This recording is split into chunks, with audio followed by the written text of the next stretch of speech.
कैसे भरना है, उसके साथ साथ क्या क्या डॉक्यूमेंट्स लेके जाने हैं, मैं टीजीटी कैपिटल लेटर में ही भरना, ठीक है। मेथड ये जो है एक तरह से सीवी बन रहा है ये आपका, है। और यही चीज वहां पर जाएगा, जब आपका इंटरव्यू होगा ना दोस्तों, उस समय यही चीज देखा जाएगा कि आप कितना अच्छे पढ़े लिखे हैं, कितना दूर तक। अगर आपके पास एक्सपीरियंस नहीं है लेकिन पढ़ाने का तरीका बहुत अच्छा है भाई, तो कोई तो अपॉर्चुनिटी देगा, तब तो एक्सपीरियंस होगा। तो जन्म से कोई एक्सपीरियंस लेके थोड़ी आता है। Hello everyone, welcome to Cherry Screen. एक नई वीडियो में आपका स्वागत है। दोस्तों, वेस्ट बंगाल जोन की वैकेंसी आ गई है। आपने देखा होगा पिछला वीडियो, जो कि अभी ये दिख रहा है आपको, ये वीडियो आपने देखा होगा। अगर नहीं देखे हैं तो देख लीजिए, और इसके डिस्क्रिप्शन में लिंक है, किस तरह से अप्लाई करना है वो चीज लिखा हुआ है। अभी जो मैं आपको बताऊंगा वो आपको बताऊंगा कि आप बायोडाटा फॉर्म कैसे भरेंगे। आप जैसे ही वेस्ट बंगाल जोन की वैकेंसी में गए होंगे तो आपको दो लिंक यहाँ देखने को मिला होगा, अप्लाई ऑनलाइन का और डाउनलोड बायोडाटा फॉर्म का, ठीक है। और इस बायोडाटा फॉर्म को डाउनलोड करना है, और जब आपका इंटरव्यू और डेमो का डेट आएगा आपके मोबाइल पर, आपके मेल पर, जब आपका डेट आएगा, ठीक है, तो उस डेट में ही आपको वहां पर ये बायोडाटा फॉर्म को अच्छी तरह से फिलअप करके फोटो साट के, और किस किस तरह से लेके जाना है, कैसे भरना है, उसके साथ साथ क्या क्या डॉक्यूमेंट्स लेके जाने हैं, ये सब के बारे में बात करेंगे। और ये भी हम लोग आज देखने वाले हैं कि आखिर बायोडाटा फॉर्म को भरा कैसे जाता है। तो फटाफट हम लोग यहाँ पर बायोडाटा फॉर्म को क्लिक करते हैं और डायरेक्ट आप बायोडाटा फॉर्म में आ जाते हैं। यहाँ इसको आप प्रिंट आउट कर लीजिएगा और 2 से 3 कॉपी निकाल लीजिएगा, ठीक है। 2 कॉपी इसलिए मैं बोल रहा हूँ ताकि आप एक बार भरते समय कहीं गलती करते हैं तो दूसरी बार आराम से भर सकते हैं, उसको फ्रेश भर सकते हैं। तो किस तरह से भरना है, ये पूरे वेस्ट बंगाल जोन के लिए बायोडाटा फॉर्म है, और इसी को लेकर आपको इंटरव्यू में जाना है ना। द प्लेस ऑफ इंटरव्यू देखिए यहाँ पर लिखा हुआ है, वो एडवर्टाइजमेंट पर, डेमो इंटरव्यू के एडवर्टाइजमेंट पर ये चीज लिखा हुआ था कि आप बायोडाटा फॉर्म को अच्छी तरह से भर के आपको लेके जाना है। तो चलिए अच्छे से यहाँ पर हम लोग देखते हैं कि क्या क्या कॉलम है और किस तरह से भरना है।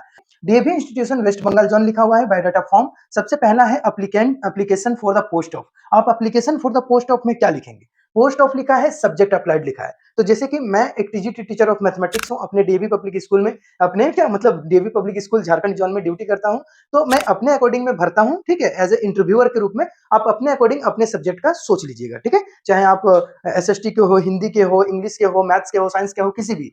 तो application for the post of यहाँ लिखूंगा मैं टीजीटी। अगर आप टीजीटी, पीआरटी, एनटी या फिर कोई भी मिनिस्ट्रियल पोस्ट में है, एलडीसी उलडीसी यहाँ पर लिख सकते हैं। अगर जो नॉन टीचिंग पोस्ट में है यहाँ लिखेंगे मिनिस्ट्रियल, और सब्जेक्ट अप्लाइड में लिखेंगे एलडीसी उलडीसी, जो भी आपको लिखना है लिखेंगे। मैं लिखूंगा यहाँ पर सब्जेक्ट अप्लाइड में मैथमेटिक्स। सबको कैपिटल लेटर में ही भरना है, ठीक है, मैथमेटिक्स, इस तरह से लिखूंगा। मैथमेटिक्स हो गया। फिर प्लेस ऑफ इंटरव्यू, इंटरव्यू कहाँ होने वाली है, तो प्लेस ऑफ इंटरव्यू में अभी कुछ नहीं लिखना है। आपके जो मेल में आएगा ना प्लेस ऑफ इंटरव्यू, उसमें लिखा हुआ रहेगा कि आपका इंटरव्यू कहाँ होने वाला है, टेक्स्ट मैसेज लिखा हुआ रहेगा, समझ रहे, इंटरव्यू कहाँ होने वाला है, किस डेट में होने वाला है, तो वहां पर देख के लिखेंगे। अभी कुछ नहीं लिखना है, डेट भी वही डेट देख के लिखना है। उसके बाद आता है CBT roll number. CBT roll number 2026 का सीबीटी कार्ड में आपको लिखा होगा, है ना, जो स्कोर कार्ड आपको मिला है उसमें 5 डिजिट का होगा। तो इस तरह से आप कोई भी 5 डिजिट का नंबर लिख सकते हैं। सीबीटी रोल नंबर जो आपके स्कोर कार्ड में है वही चीज लिखना है। पर्सनल डिटेल में इतना तो आप जानते ही हैं, नेम ऑफ कैंडिडेट लिखना है, फादर्स नेम लिखना है या हस्बैंड नेम लिखना है, डेट ऑफ बर्थ लिखना है यहाँ पर, और उसके बाद मोबाइल नंबर लिखना है, ईमेल आईडी लिखना है, परमानेंट एड्रेस लिखना है।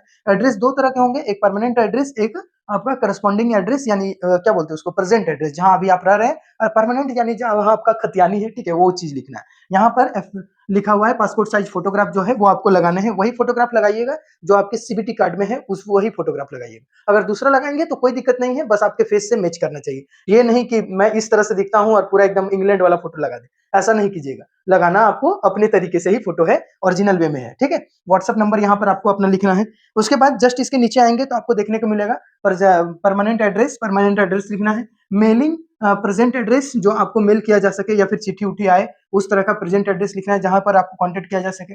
Social category general, OBC, ST, SC, ये चीज लिखना है। अगर आप आते हैं तो लिखिए, नहीं आते हैं तो कोई दिक्कत नहीं, जनरल लिख के आगे बढ़ सकते हैं। फिर आपका है मैरिड की अनमैरिड, ये चीज लिखना है, उसको लिखेंगे। फिर एजुकेशनल और प्रोफेशनल क्वालिफिकेशन की बात करें, ये बहुत इंपॉर्टेंट पड़ता है, अच्छे तरीके से लिखे, ताकि यही सीवी जो है एक तरह से सीवी बन रहा है ये आपका, है। और यही चीज वहां पर जाएगा, जब आपका इंटरव्यू होगा ना दोस्तों, उस समय यही चीज देखा जाएगा कि आप कितना अच्छे पढ़े लिखे हैं, कितना दूर तक पढ़े हैं, आपका बैकग्राउंड, एकेडमिक बैकग्राउंड कैसा है, कितना एक्सपीरियंस है, सब इसी से पता चल जाएगा। सीबीटी तो एक सीबीटी स्कोर कार्ड तो सिर्फ एक एग्जाम पास करने का आपका प्रमाण है कि आपने CBT, DAV CBT exam qualify किया है। बाकी जो एकेडमिक बैकग्राउंड है वो आपको यहाँ से देखने को मिलेगा, तो यहाँ अच्छे से लिखिएगा, ठीक है। जैसे सेकेंडरी है तो सेकेंडरी में division, first division, marks, percentage of marks division, जैसे 70%, 80% जो भी लाए हैं वो चीज लिखेंगे। यहाँ आप मीडियम ऑफ इंस्ट्रक्शन में इंग्लिश ही लिखना है, स्टेट बोर्ड में है कि आईसीएसई बोर्ड में है, वो सब लिखना है। बोर्ड यूनिवर्सिटी जो होता है वो ग्रेजुएशन का, पीजी का, धीरे धीरे करके आप सब कुछ लिखेंगे। सीनियर सेकेंडरी 12th का पूरा डिटेल देंगे, बीए बीएससी बीकॉम का डिटेल देंगे, ठीक है, बीपीएड का, एमए, एमएससी, एमपीएड का डिटेल देंगे, बिलिस मिलिस अगर आप किए हैं bachelor of library information science, master of library information science, तो वो भी लिखेंगे। जैसे कि मैंने बिलिस किया है तो मैं चाहूँ तो इसको लिख सकता हूँ। फिर बीएड और एमएड आपने कहाँ से किया है उसके बारे में पूरा लिखना है, C TET, West Bengal TET, या फिर कोई भी आप अदर टेट भी अगर है आपके पास तो भी यहाँ पर लिख देना है। यहाँ पर अदर टेट के बारे में नहीं लिखा है, लेकिन आपके पास है तो लिख देना है, ठीक है। और सी टेट भी आपको पेपर 1 पेपर 2 करके लिख देना है। एनी अदर अगर आपने डीसीए उसीए किया है, कंप्यूटर का कुछ ऐसा कोर्स किया है, टेली उली किया है और आपके पास सर्टिफिकेट है तो आप यहाँ पर उसको मेंशन कर दें, है ना।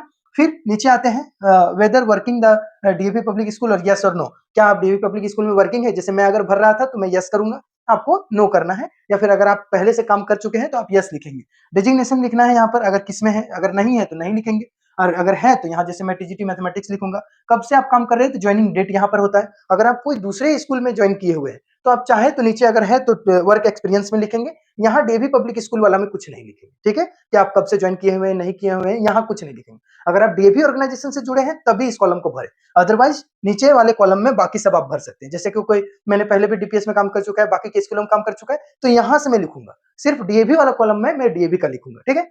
अब आपको यहाँ वर्क एक्सपीरियंस के बारे में अच्छे से लिखना है ना, कि इंस्टीट्यूट और नेम द प्लेस, जैसे कि मैं डीपीएस लिखूंगा, डीपीएस धनबाद इस तरह से लिखूंगा। फिर कब से कब तक मेरा वहां पर वर्किंग पीरियड था वो चीज लिखूंगा। फिर यहाँ वर्क एक्सपीरियंस कितने साल का है, कितने मंथ का है, वो चीज लिखूंगा, ठीक है। फिर पोस्ट, मैं टीजीटी पोस्ट पर था तो लिखूंगा टीजीटी, है ना।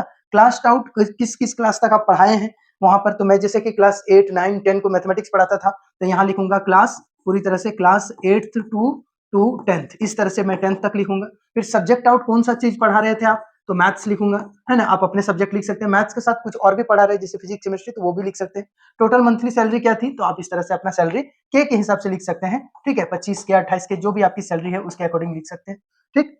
जो इनिशियली सैलरी इतनी ही होती है, उसके बाद सेकंड में आप फिर सेकंड वाला लिखेंगे, थर्ड में थर्ड वाला लिखेंगे, उसके बाद जो है उसको कंटिन्यू करेंगे। जैसे कि मैं अपने डीएवी स्कूल में काम करता हूँ तो डीएवी पब्लिक स्कूल, अपने स्कूल का नाम लिखूंगा, फिर मेरा ज्वाइनिंग ईयर, और यहाँ पर जहां आप अभी कर रहे हैं तो यहाँ लिखेंगे कंटिन्यू, ठीक है, कंटिन्यू इस तरह से लिख के डॉट डॉट कर देंगे। और यहाँ पर ईयर ओयर कुछ लिखने की जरूरत नहीं है, 2 साल लिख देंगे, अगर 2 साल 1 साल है तो लिख देंगे, और मंथ में कुछ नहीं लिखेंगे, और कंटिन्यू, या फिर मंथ में भी 4 महीना 2 महीना लिख सकते हैं और कंटिन्यू लिख सकते हैं, ठीक है, क्योंकि छोड़ने का ईयर तो कुछ है ही नहीं, कंटिन्यू है, ठीक है। या टिल डेट भी लिख सकते हैं, टिल डेट, ठीक है, इस तरह से लिख सकते हैं। उसके बाद फिर इसमें वही क्लास आउट और फिर सब्जेक्ट आउट और फिर आपकी सैलरी क्या है वो। इतना करने के बाद ये हो गया पूरी तरह से दोस्तों आपका जो आपने एक्सपीरियंस है आपके पास वो। अब फ्रेशर लोग इसमें क्या भरेंगे, तो कुछ नहीं भरेंगे। क्या भरेंगे फ्रेशर लोग, फ्रेशर लोगों के लिए ये कॉलम नहीं है। फ्रेशर में आप कुछ नहीं भरेंगे, वहां लिख देंगे ऐसे तो इसको भरना ही नहीं है फ्रेशर लोगों के लिए, कहे कि जब एक्सपीरियंस नहीं है तो यहाँ भरने की जरूरत नहीं। बहुत सारे लोग ऐसे हैं कि सर ऐसा में अगर खाली छोड़ देंगे तो क्या सिलेक्शन होगा, बिल्कुल होगा। आपका इंटरव्यू और डेमो अच्छा जाना चाहिए। इस जो एकेडमिक बैकग्राउंड में आपका कितना एक्सपीरियंस है वो तो मैटर करता है,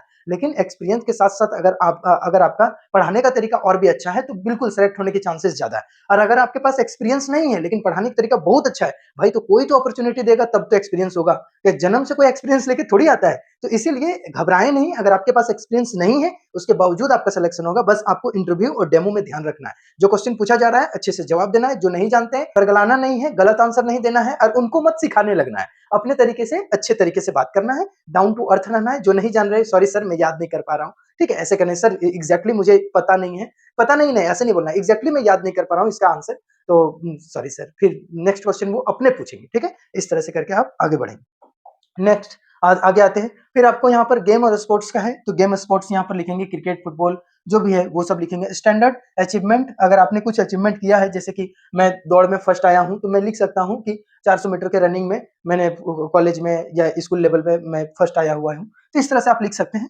ठीक। गोल्ड मेडल मिला है, सिल्वर मेडल मिला है, ये सब लिख सकते हैं। बाकी वो सब सब जरूरी नहीं है, वो एडिशनल चीजें हैं। Attach additional seat if necessary, अगर आपके पास है तो यहाँ पर आपको लगाना है। अगर आपके पास स्कूल कॉलेज में कुछ ड्रामेटिक प्रोग्राम किए होंगे और उसका एक्सपीरियंस सर्टिफिकेट है तो आप लगा दीजिएगा, ठीक है, इसमें टिक कर देना है। फिर आप publication if any other credit, अगर आपके पास कोई पब्लिकेशन है जैसे आप बुक पब्लिश किए हैं या उसके भागीदारी रह चुके हैं तो आप वो सब चीज यहाँ पर दे सकते हैं। बाकी ये सब भरने की जरूरत नहीं है। रेफरेंसेस में क्या डालें, ये बहुत important, give name profession and address to references, ठीक है। 2 रेफरेंसेस के नाम देना है, जैसे आपको डीएवी के बारे में किसने बताया, इस स्कूल के बारे में किसने बताया। बहुत सारे लोग बोल रहे होंगे सर आप ही का तो नाम लेना है, नहीं लिखना है मेरा नाम। आपके रिलेटिव में अगर कोई है तो उसका नाम लिखना है, आपके दोस्त यार कोई है तो नाम लिखना है, बाकी कोई दिक्कत नहीं है। आप लिख सकते हैं वेबसाइट एंड यूट्यूब चैनल, ऐसा करके लिख सकते हैं। बाकी इसको खाली छोड़ दे, जब वहां पर सर लोग बोलेंगे कि कुछ नाम भर दो तो भरना, नहीं तो सब लोग खाली ही छोड़ के जाते हैं, ठीक है। इसको कुछ लिखने की जरूरत नहीं है। Mention the date which you can join if selected, अगर आपको कोई भी डेट में अगर आप सेलेक्ट करते हैं,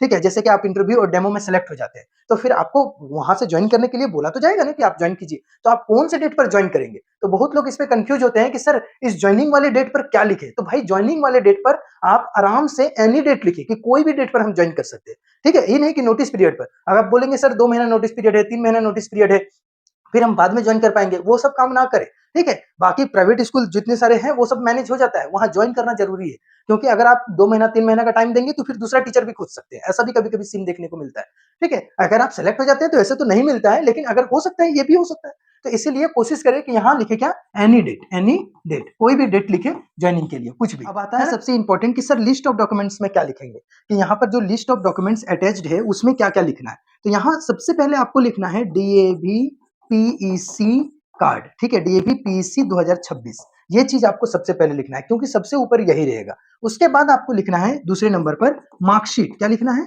मार्कशीट, मार्कशीट लिखना है। कौन कौन सा मार्कशीट लिखना है भाई, तो यहाँ ब्रैकेट में लिख देंगे 10th का, 12th का, ग्रेजुएशन का, ठीक है, यूजी का, ऐसे ग्रेजुएशन नहीं लिख के यूजी का और पीजी का, इस तरह से लिख देंगे। फिर आप यहाँ पर लिखेंगे बीएड का मार्कशीट, मार्कशीट का किसे, बीएड का। अब बात आता है कि सर सर्टिफिकेट लिखे कि नहीं, सर्टिफिकेट की जरूरत है, सर्टिफिकेट की कोई जरूरत नहीं है, अगर आप लेके जाते हैं तो लिख सकते हैं, नहीं तो आपकी मर्जी पर है। हम ये नहीं बोलेंगे कि नहीं लिखिए और हम ये भी नहीं बोलेंगे कि लिख ही दीजिए, वो आप पे है। मार्कशीट से सब काम चल जाता है। जब आपका डीबी होता है ना, वहां जब आप ज्वाइनिंग देंगे तो वहां सारे डॉक्यूमेंट लगा के फिर आप ज्वाइनिंग के लिए जब स्कूल में जाएंगे तो वहां एक सेट डॉक्यूमेंट रखेगा, उस समय आपको सर्टिफिकेट भी लगेगा, ठीक है। तो अभी फिलहाल डेमो और इंटरव्यू के लिए इतना काफी होता है। मार्कशीट किसका, तो बीएड का, बीएड मार्कशीट, है ना। उसके बाद इसमें क्या लिखना है, तो इसमें लिखना है आपको सी टेट का सर्टिफिकेट लगाना है, सी टेट का, और या फिर S TET, W West Bengal TET का जो होता है, डब्ल्यू टेट आप लोगों का, ठीक है, वो चीज लगाना है, समझ गए। अगर आपके पास एस टेट का सर्टिफिकेट है किसी दूसरे स्टेट का तो भी लिख सकते हैं। फिर ये मेन हो गया, फिर आपका मार्कशीट हो गया, बीएड हो गया, सी टेट हो गया। अगर आपके पास एक्सपीरियंस सर्टिफिकेट है, यहाँ लिखना है एक्सपीरियंस सर्टिफिकेट, ठीक है, एक्सपीरियंस सर्टिफिकेट लिखना है। और किसका, तो joining letter, appointment letter, school experience certificate यहाँ लिख देना है, स्कूल एक्सपीरियंस सर्टिफिकेट।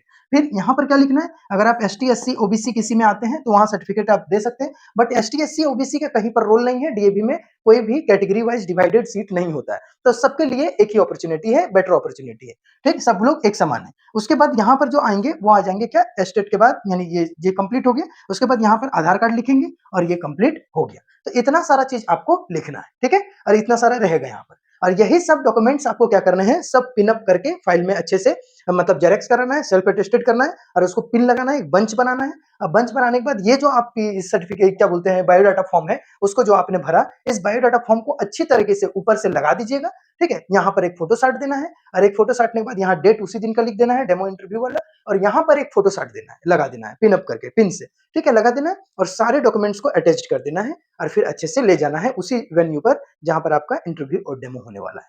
बिल्कुल समझ गए होंगे। तो ये सब कंप्लीट करके अच्छे से फ्रेश माइंड से आप तैयार होके जाइए। बाकी सब्जेक्ट वाइज किसी तरह का कोई वीडियो अगर आपको चाहिए तो कमेंट बॉक्स में कमेंट कीजिएगा, और साथ ही बहुत सारे वीडियोस हैं, आप देख के उससे हेल्प ले सकते हैं कि इंटरव्यू डेमो कैसे होता है। अगर आपको ये चैनल अच्छा लगे, बेनिफिशियल लगा कि जिस तरह से मैंने बताया, तो चैनल को सब्सक्राइब करना नहीं भूलिएगा। मिलते हैं एक नई वीडियो के साथ, मेरी शुभकामनाएं आपके साथ है, आपका डीएवी पब्लिक स्कूल में ज्वाइनिंग हो जाए, 2026 में आप डीएवी के टीचर बने। Bye bye, take care.